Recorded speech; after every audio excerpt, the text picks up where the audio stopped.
Acting surprise, but he shouldn't have. Well, I think he perhaps enjoyed the publicity somewhat. Gentlemen, good evening. My name is Şevket Pamuk. I'm the Professor of Contemporary Turkish Studies here at the London School of Economics.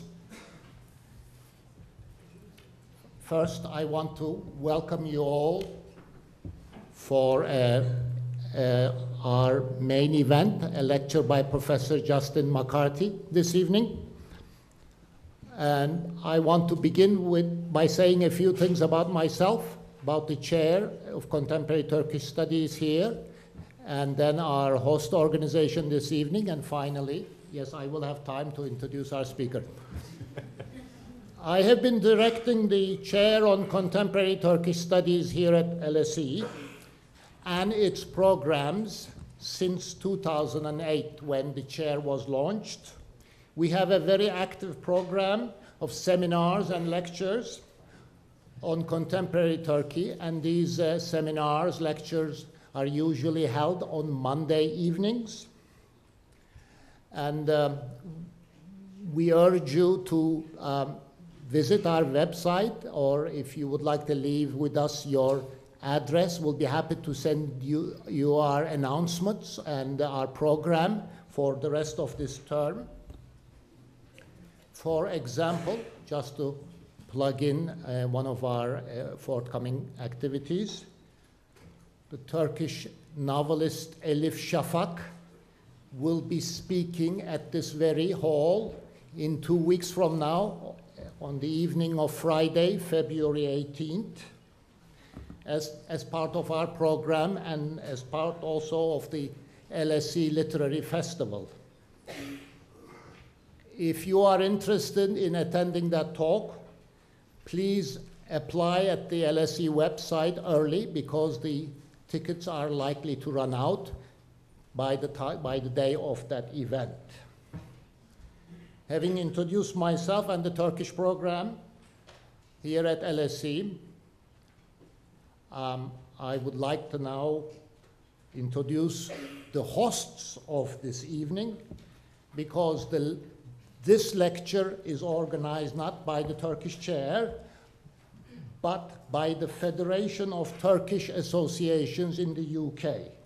The Federation of Turkish Associations in the UK is the umbrella organization for Turkish people in this country. This evening has been organized in memory of the Turkish diplomats who lost their lives on the line of duty. Our lecture this evening will be given by Professor Justin McCarthy of the University of Louisville in Kentucky, the United States. Professor McCarthy received his PhD degree from the University of California at Los Angeles, and he has taught at the University of Louisville for most of his academic career. He is currently a member of the Institute of Turkish Studies based in Washington, D.C. Professor Justin McCarthy is well known for his many studies, books, and articles on the history and demography of the Ottoman Empire during the late 19th and early 20th century, a period when, as you all know, when the empire was disintegrating. These studies are based on the work he has carried out on original documents in the Ottoman archives and archives elsewhere. He's also a well-known expert on the question of minorities in the last years of the Ottoman Empire, including the Armenians. The title of Professor McCarthy's talk this evening is, as you see here on the board, Prejudice, Deception, and the Armenian Question. Professor McCarthy will be happy to answer questions after his talk. Ladies and gentlemen, please give a warm welcome to Professor Justin McCarthy.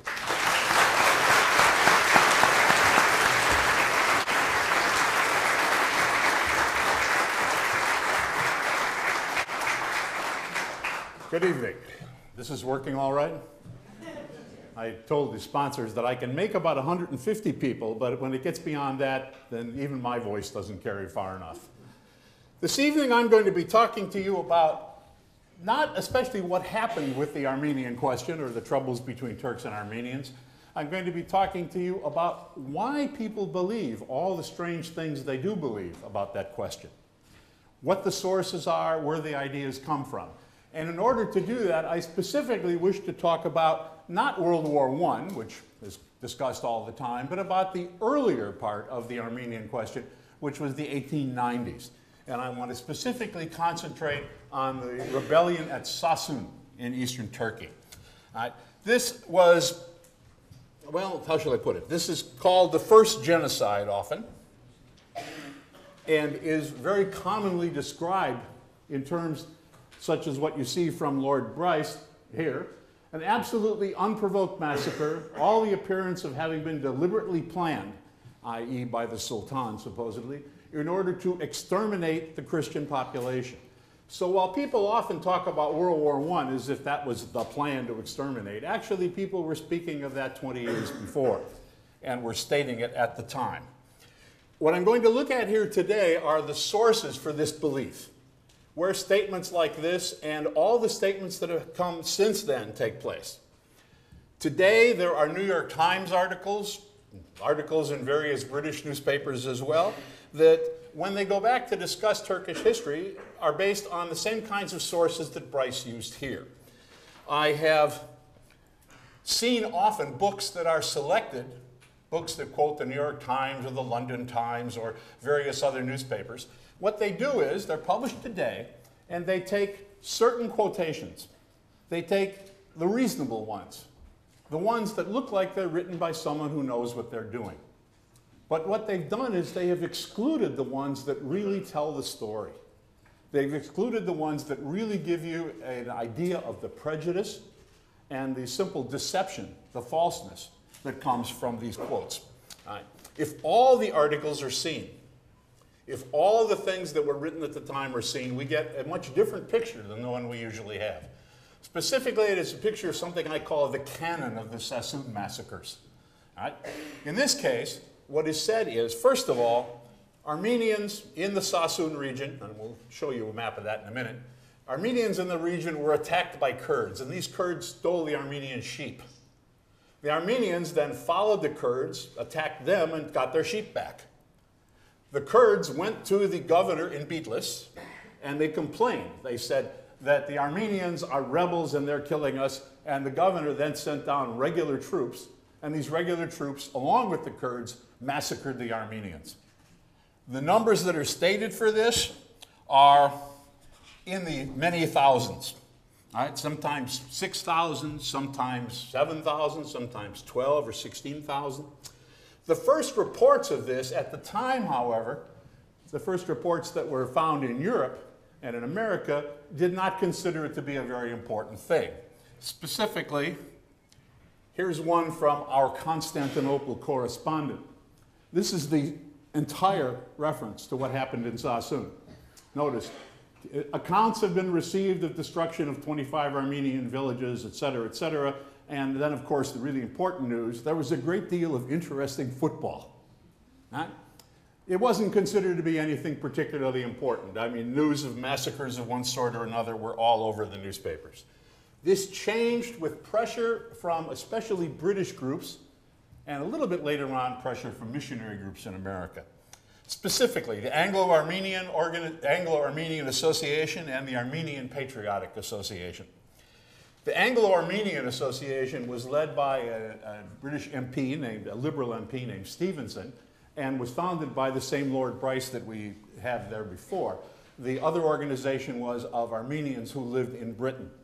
Now, these organizations had very good ties with the Liberal Party. And the Liberal Party had a long history of animosity against the Turks, going back, as you know, well before 1878. The liberal press, the sort of the organ of the Liberal Party at the time, took up the story, and the story became one that was, well, impossible to resist. All sorts of newspapers began to parrot the same tale, to give the same tale about what was going on. But at first, there was very little news. Very little news from the Ottoman Empire. Our Constantinople correspondent was a man named Edwin Pears, who once again was someone who was noted, even though he'd lived in Turkey for quite some time, noted for his dislike of Turks. When he was asked, when he wrote actually about what he thought about the Turks, Armenians and such, he said that the Armenians were vastly superior to the Turks because the Armenians were members of the Aryan race. That kind of belief was, of course, very common at the time. But he also said, when he was talking about how he knew what was going on with Sassoon, he stated that he had learned it from American missionaries. And this is one of the bases of the information that we received is from American missionaries. In America, the news of what supposedly happened in Sassoon came from the American Board of Commissioners for Foreign Missions. This is a missionary organization that sent missionaries to the Ottoman Empire. And the missionaries are the ones who sent back the reports. The reports that were received in America actually came usually from two sources. One was the British press. It seems that the Daily News, the primary organ of the Liberal Party actually, the Daily News was represented all over America. The Daily News was received sometimes even in galley proofs in America and was then published in American newspapers. So one source was occasionally the London Times, but usually the Daily News. And beyond that, missionaries. The missionaries were, although they were a little less seen than the Daily News articles, the missionaries were the most important because missionaries were trusted. In fact, if you look at the news that went to the United States of what was supposedly happening in Anatolia, you would find that the vast majority of articles were bylined Boston. Not Sassoon, not Istanbul, not somewhere else, but the vast majority, especially in the beginning, came from Boston. And that was because Boston was the headquarters of the missionaries. And consequently, the news that was received in America was primarily from missionaries. And secondhand, the news that was received in Britain was also primarily from missionaries. The newspapers also printed, and in fact in the beginning printed much more often, not news that their own reporters had received, but news from these organizations like the Anglo-Armenian Association. You would much more often see not a description of what happened, but a description of what was said at a meeting. Public meetings were held, sometimes weekly public meetings were held, at which members of Parliament and others would address the Anglo-Armenian Association, and then this would be reported in the newspaper. And of course, these reports always said that the Turks were guilty of mass slaughter of Armenians. And this kind of thing happened, like I say, on a weekly basis and oftentimes more often. Rather than give you, an extended set of quotations that you'd have to read, I want to give you some idea of what was going on in the American press. A little bit after the beginning, in the American press, the person who was most often seen, whose reports were most often seen, was the correspondent of the Associated Press. He gave, any number of articles in which he portrayed the Turks as fiends, basically, as people that enjoyed killing other people, and in which, of course, they were directed by their own government. And if you simply read those articles that he wrote, you would say, oh, this is very bad. But when you look at what he actually wrote and what he actually believed, you come up with a somewhat different story. The kinds of stories that were repeated, this is the British press. I just picked a few headlines and put them down in the paper, Fiendish tortures, women hacked to pieces, sickening barbarities, etc. All the news of what was generally called in America called yellow journalism at the time. If you go on, you will see American journalism as well.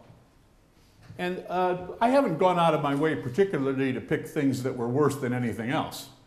This is simply the common